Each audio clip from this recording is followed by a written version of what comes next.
Ben ritrovati, ricominciamo la nostra cavalcata attraverso i vecchi amplificatori mai dimenticati, chissà perché, e restiamo ancora in Inghilterra. In questo video parleremo di quelli che sono rimasti i più famosi amplificatori prodotti da Leek, marchio storico che è esistito dal 1934 e peraltro è stato rispolverato ultimamente, ma insomma vabbè, lasciamo perdere. Come sapete io non parlo di cose esistenti, parliamo dei Leek storici, nulla a che vedere con la produzione recente che non ha neanche le valvole. Quelli che ci interessano sono il TL12, il TL10 e lo Stereo 20. Perché ho scelto questi tre? Beh, intanto perché mi erano stati chiesti, anzi, il TL12 non mi è stato chiesto e questo mi ha fatto sollevare un sopracciglio. Perché? Perché effettivamente il TL12 è il capostipite di tutta la produzione di amplificatorini fatti da Leek che poi insomma sono diventati famosi. In realtà prima del TL12 c'era un Model 15 fantomatico di cui non si hanno di fatto delle precise informazioni, per cui partiamo da quello che è stato il primo modello effettivamente di una certa diffusione, il TL12. Il TL12 ha avuto diverse applicazioni, l'amplificazione domestica non è stata la principale, è stato utilizzato come amplificatore per monitor da studio nelle radio dell'epoca, è stato utilizzato come pilota per le teste dei torni di incisione e poi anche come amplificatore domestico, oltre che da PA. È stato anche utilizzato per i cinema, tanto i 12 watt ai tempi con i diffusori estremamente efficienti che si trovavano in giro normalmente erano più che sufficienti anche per un cinema, magari non un solo amplificatore, più di uno, ma erano sufficienti per sonorizzare una sala di dimensioni anche importanti. Il TL12 viene presentato a dicembre del 48 e fa parte di quella famiglia Point One che è stata un pochino una rivoluzione nella riproduzione audio del tempo. Perché? Perché Point One, ovvero 0,1, era il tasso di distorsione di questi amplificatori, garantito allo 0,1% sulla banda audio, anzi per la precisione da 60 Hz in su, alla potenza di 10 watt d'uscita. E questo Point One è rimasto lo statement del marchio per gli anni a venire. La sigla TL nel nome dell'amplificatore invece stava per Triple Loop, in riferimento suppongo a un triplo loop di retroazione applicata al circuito. La retroazione totale di questi apparecchi era di circa 26 dB, se la memoria non mi inganna, quindi insomma né alta né bassa, abbastanza uno standard per i tempi. Teniamo conto che da una parte non si poteva salire tanto per problemi di guadagno, dall'altra parte non si poteva scendere tanto per problemi di distorsione, quindi bisognava giocare dove la tecnologia permetteva di farlo. Curiosamente il signor Leek era molto preciso circa le caratteristiche tecniche dei suoi amplificatori e in un libretto che venne pubblicato ai tempi specificava anche che ai suoi amplificatori si potevano applicare fino a 40 decibel, fino a 40 dB di retroazione senza aver problemi di stabilità. Questo permetteva chiaramente dei tassi di distorsione ancora più bassi, delle caratteristiche tecniche misurate ancora più estreme per i tempi sempre, però chiaramente ecco il tutto giocato sull'applicazione della retroazione che ai tempi era un po' il leitmotiv che seguivano tutti quanti per linearizzare finalmente i loro circuiti, no? Cominciavano ad esserci a disposizione i pentoli, quindi tubi ad alto guadagno che permettevano di applicare tassi maggiori e quindi distorsioni minori. Sì, pronto? Ciao, Ma fatte queste piccole premesse partiamo, come al solito, con l'analisi dello schema dell'amplificatore, perché è questo che ci interessa, noi vogliamo imparare qualcosa dagli schemi tradizionali e capire un pochino cosa si faceva ai tempi per possibilmente fare qualcosa di meglio, o comunque almeno capire da dove veniamo, chi siamo, dove siamo e perché ci siamo. ma chi siete? Ma chi siete? Da dove nate? Dove andate? Al solito partiamo dallo stadio d'ingresso dove troviamo un pentodino, questa volta è una EF36, valvolina di segnale simile alle F86 che abbiamo trovato negli altri apparecchi, che ci permette, come dicevamo, un guadagno sufficientemente alto per poter applicare una moderatamente alta dose di retroazione. Nulla da segnalare, in quanto l'uscita di questo primo stadio è accoppiata a condensatore all'ingresso del secondo stadio sfasatore, guarda caso, long tail, un po' riadattato anche questa volta, costituito da una valvola ECC33. La valvola ECC33, di cui non sentiamo più molto parlare, è una Octal antesignana della 6SN7. Non dico che possono essere sostituite perché i valori non sono proprio identici, però possiamo paragonarla a una valvola del genere. Quindi ritroviamo la solita configurazione con l'ingresso del segnale nella prima griglia e la seconda griglia in qualche modo portata a massa.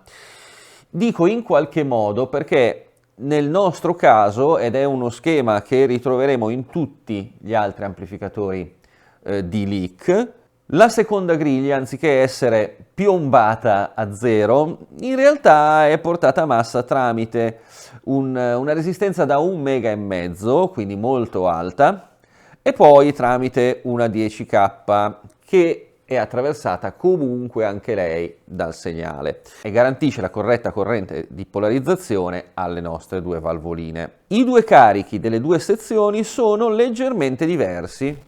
Abbiamo 87K e 68K dichiarati, quindi carichi di valore piuttosto alto per permettere a questa valvola di lavorare. L'accoppiamento delle due finali è tramite condensatore, niente da segnalare. Si entra nella griglia delle due KT66 che, e questo sì è da segnalare, sono collegate a triodo, quindi eravamo ancora in un'epoca in cui si privilegiava la linearità intrinseca dei tubi ad interventi più massicci di controreazione. C'è da dire che nel 1948 la configurazione ultralineare era stata presa in considerazione veramente da pochissimi anni e quindi non tutti la utilizzavano. E qui appunto vediamo il nostro circuito che utilizza le finali KT66 collegate a triodo nella maniera più tradizionale possibile. Qui abbiamo i due gruppi resistenza e condensatore di polarizzazione catodica della valvola, indipendenti per i due canali, mentre in altri schemi vedremo che sono state utilizzate anche soluzioni differenti con una singola resistenza, per garantire magari migliore bilanciamento fra le due valvole in casi di non perfetta selezione. Però siamo veramente in una situazione di circuito ultra classico e non posso tutto sommato che dirne bene. Niente di raffinatissimo come qualcuno vorrebbe credere, perché non siamo certo nei termini di circuiti high-end, chiamiamoli così, ma un circuito ragionevole e sufficientemente ragionato per funzionare discretamente. Ora è chiaro che i parametri di confronto di questi amplificatori che stiamo analizzando degli anni 50 sono parametri di confronto radio della nonna, non amplificatore high-end attuale, quindi facciamo le dovute proporzioni, però rispetto ad altre storture, stranezze che abbiamo visto in altri schemi, qui siamo in presenza di uno schema assolutamente ragionevole. Sicuramente uno schema semplice, ma non troppo semplice per funzionare. Se poi ci mettiamo le valvole dell'epoca, ecco che probabilmente abbiamo un risultato abbastanza interessante. Il trasformatore d'uscita è sufficientemente semplice perché comunque abbiamo un collegamento a triodo, vediamo la presenza di prese intermedie al primario, quindi probabilmente possono essere utilizzate per un collegamento ultralineare, che qui però non è utilizzato. C'è da dire che gli stessi trasformatori venivano utilizzati anche su altri modelli con collegamenti ultralineari e quindi probabilmente hanno voluto realizzare un modello sufficientemente universale per poter essere sfruttato in più situazioni. Diamo un'occhiata come al solito all'alimentazione e vediamo che cosa se ne può dire. La raddrizzatrice è una GZ32, valvola che abbiamo già visto altre volte, una versione un pochino più piccola della GZ34 molto famosa. Il circuito di filtraggio è un classico pi greco dove possiamo notare che le capacità di ingresso e di uscita sono molto basse. Addirittura abbiamo 4 microfarad in ingresso e 8 microfarad in uscita dal pi greco, quindi un carico alla valvola raddrizzatrice molto basso, molto buono. Seguendo ancora il ramo di alimentazione vediamo che il pentodo di ingresso è alimentato tramite un ulteriore pi greco formato da questa resistenza e questo condensatore. Quindi una tensione molto pulita, visto che la resistenza di caduta è addirittura di 100 kΩ, direi che da lì non passa assolutamente più niente, un altro condensatore, attenzione, da 4 microfarad. Ecco, mi vorrei soffermare ancora un secondo su questi valori dei condensatori che sono estremamente bassi. Questo perché l'ICTL12, a differenza dei modelli successivi, utilizzava tutti i condensatori in carta e olio per quanto riguarda l'alimentazione sia per gli accoppiamenti, quindi condensatori intanto dalla vita, loro dicevano illimitata, noi sappiamo che non è così, però diciamo che finché non perdono olio dal contenitore continuano a funzionare per decenni e soprattutto dalle caratteristiche soniche, noi sappiamo bene, molto molto buone. Quindi il TL12 mi viene da dire, insomma, ecco, qualcosa lo fa. Scherzi a parte, è uno schema sufficientemente carino. Se ci mettiamo poi che i trasformatori d'uscita, pur non essendo delle cose dell'altro mondo, quantomeno non erano degli oggetti troppo economici, allora un TL12 potrebbe essere effettivamente un amplificatorino che fa del suo meglio. Dicevamo che il TL12 è stato il capostipite di una serie di amplificatori purtroppo che hanno visto tutta una sfilza di semplificazioni e riduzioni di costi a loro sfavore. Difatti dal TL12, giustamente famoso perché insomma curato in un certo modo, ma perché come dicevamo doveva avere degli utilizzi molto seri, quindi doveva essere una bella macchina, ben costruita, è derivato poi ad esempio il TL12 Plus, che col TL12 non ha praticamente nulla a che fare, perché vedremo cambia il tipo di valvola, cambia la componentistica, però quello che bisogna rilevare è invece che lo schema di massima di questi amplificatori è sempre rimasto fedele a se stesso, fedele alle linee di guida della casa, se non altro, ecco, non hanno inventato cose. Vediamo quindi intanto il TL10, nato esplicitamente come versione economica del TL12. Economica in che senso? Nel senso che utilizzava delle valvole un po' meno costose delle KT66, le KT61, purtroppo poco diffuse e al giorno d'oggi veramente reperibili con difficoltà, ma che possono essere con pochissime modifiche sostituite con le 6 L6 che sono invece disponibili. Non utilizzava più, ai noi, tutti i condensatori carta e olio, sostituiti da più economici elettrolitici. Soprattutto non utilizzava più la connessione a triodo delle finali, sostituita da una più usuale per i tempi che stavano arrivando ultralineare, che nel frattempo era stata un pochino più sperimentata e quindi si cominciava effettivamente ad implementare.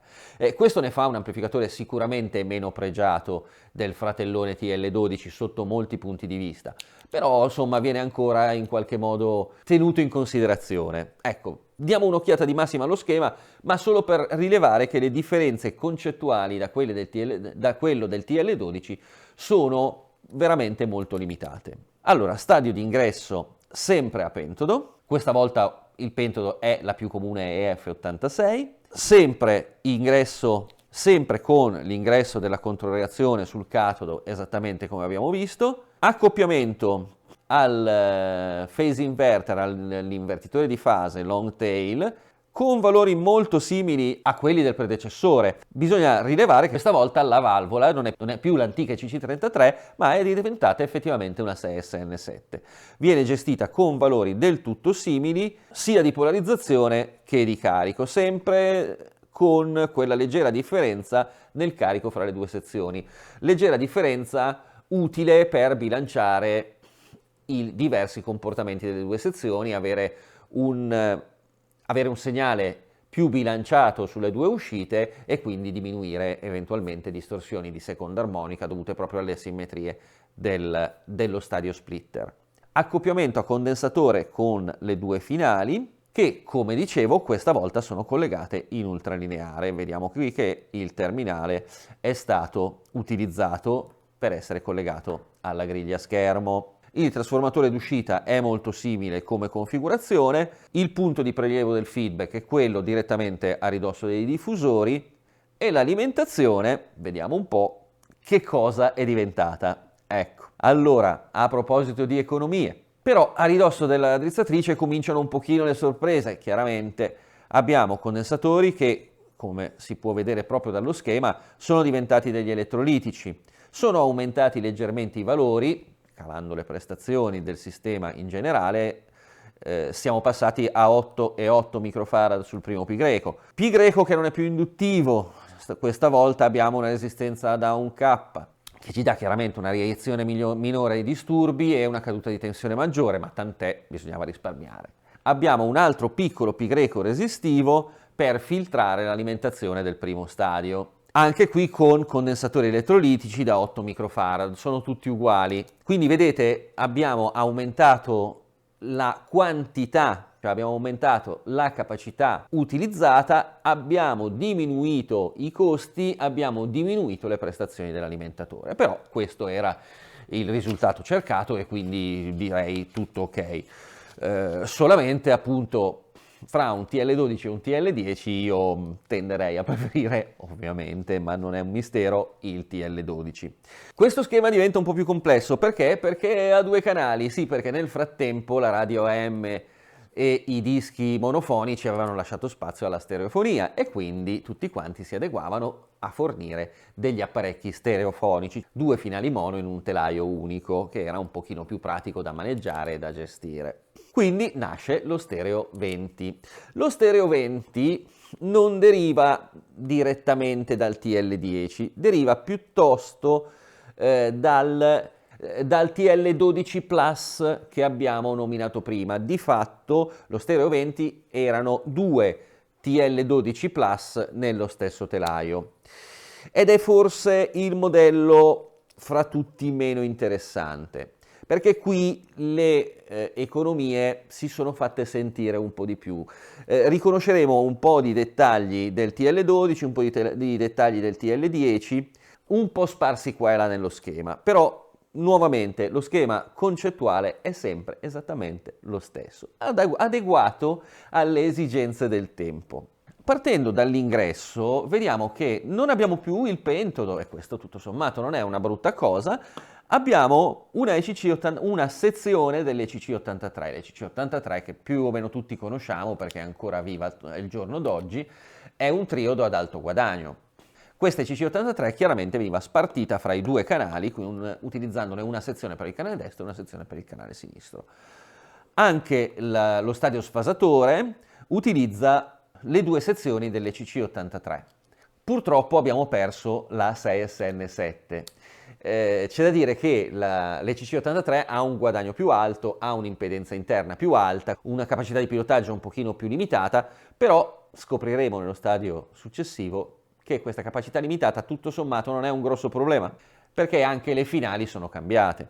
Un ultimo sguardo allo sfasatore, vediamo che si ripropongono, come si diceva, le caratteristiche di quelli che abbiamo già visti, quindi carichi sulle 2 sezioni leggermente differenti per compensare le asimmetrie, le griglie che vanno a massa tramite una resistenza di valore molto alto, eccetera, eccetera, eccetera. È sempre lo stesso schema.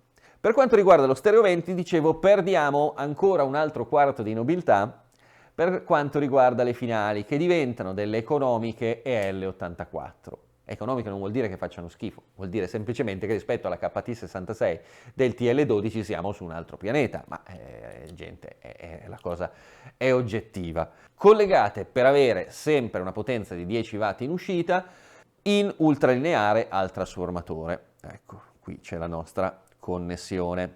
Quindi hanno mantenuto le specifiche tecniche, abbiamo sempre 10 watt come il TL12 originale, ma la sostanza purtroppo è cambiata in maniera abbastanza cospicua. Abbiamo il nostro punto di prelievo del feedback sul trasformatore d'uscita al lato altoparlanti e per la precisione sulla presa a 16 ohm, rete di equalizzazione del feedback e riporto in ingresso. Quindi tutto assolutamente nel più puro stile leak. Per quanto riguarda l'alimentazione, ritroviamo la nostra GZ34 un po' più potente perché serve in questo caso ad alimentare 2 canali dello stesso amplificatore. Abbiamo il pi greco resistivo con valori più alti, sempre per lo stesso motivo di capacità, proprio perché deve dare corrente a 2 canali, l'alimentazione è unica, non è separata, quindi abbiamo 32 e più 32 microfarad nel primo pi greco anziché 8 più 8, resistenza di caduta da 100 ohm,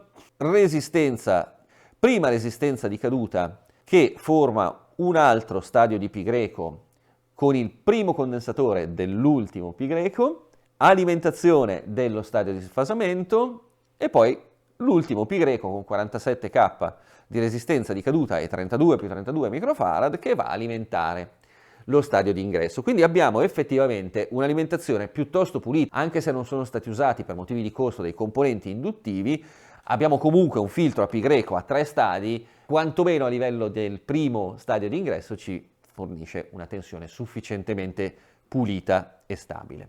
E con questo Stereo 20, tralasciando quindi tutta l'altra produzione leak con amplificatori più potenti, diversi, eccetera, chiudiamo questa disamina sul tipo di circuito che Leak ha implementato nei suoi amplificatori, perché è questo che ci interessa. In tutta franchezza, non voglio, e cerco proprio di non farlo, dare valutazioni soniche su questi amplificatori se non delle generiche indicazioni, proprio perché non è mio interesse farlo. Lo scopo di questi video, lo ripeto, a vantaggio di quelli che magari possono sentirsi a volte offesi o tirati in ballo dalle mie considerazioni, ecco, voglio dire che queste considerazioni sono relative al circuito. Non c'è volontà di denigrare o di esaltare alcunché, semplicemente di riconoscere un approccio alla progettazione di 70 anni fa che magari ha lasciato qualche cosa di interessante da commentare e da vedere anche ai giorni nostri. Se vi piacciono questi video e se vi piacciono anche gli altri, perché ce ne sono ormai un sacco da vedere sul canale, iscrivetevi, mettete un like, attivate le notifiche così YouTube quando ha voglia vi avvisa che esce un nuovo video e noi ci vediamo al prossimo amplificatore. A me non mi cazzo, molto ottima che sono